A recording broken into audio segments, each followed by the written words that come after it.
Isang mapagpalang araw po sa ating lahat. Muli ako si Emmanuel O. Alejandre. Ito ang aking daily devotion ngayong April 19. And for today, we are going to talk about the most quoted verse in the New Testament. And this is once again another one of David's Psalms. Now, this is about Psalm chapter 110, titled Sit at My Right Hand. It says, "The Lord says to my Lord, sit at my right hand until I make your enemies your footstool." The Lord sends forth from Zion your mighty scepter. Rule in the midst of your enemies. Your people will offer themselves freely on the day of your power in holy garments. From the womb of the morning, the dew of your youth will be yours. So, in this psalm, along with many other psalms that David has written, David prophesied about the messianic king. Kung ating i-deduce yung chapter 110 of Psalms, the verse 1, the Lord says to my Lord. So, paano yun? Yung Lord nakikipag-usap sa sarili niya? No. Yahweh says to Jesus. Yun, no? Sit at my right hand until I make your enemies your footstool. Grabing declaration yun. Grabing prophecy. Na lahat daw ng tumataliwas sa ating Panginoong Hesukristo ay magiging apakan na lang ng kanyang paa. And we all know that the Lord speaks truth. And every single word, even letter that He has said, written, whatsoever, as long as it breathed out of Him, it's true. And it will come true.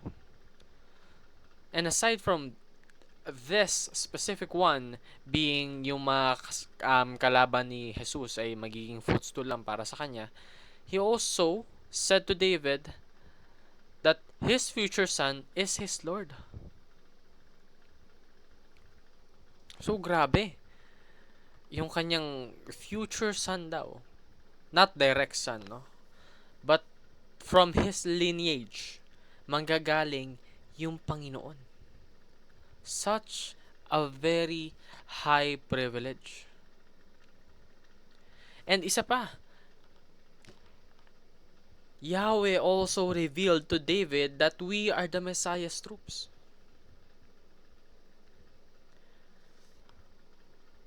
Tayo daw yung mga siyang ginagamit na sundalo ng ating Panginoon upang mapalaganap yung kanyang plano.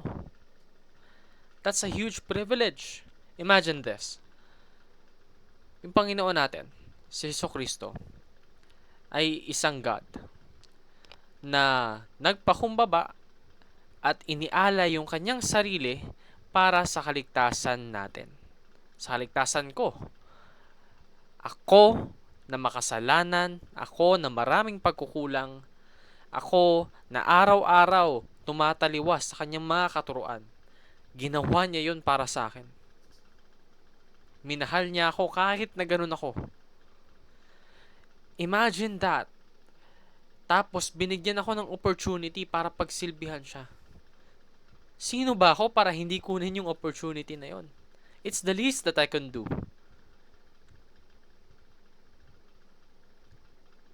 I live for God. I live for Christ.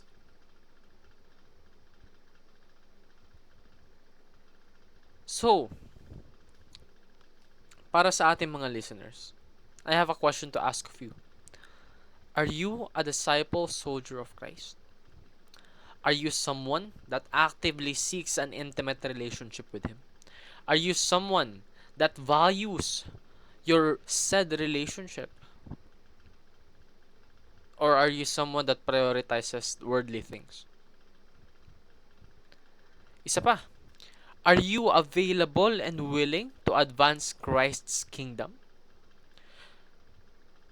Alam naman po natin na one day, every single nation on this world will bow in the name of Jesus.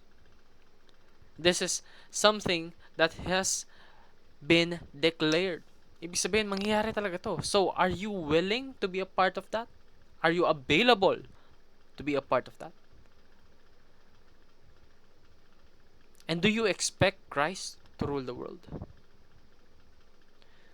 These are questions that we must ask, because these questions will dictate our daily activities in this world.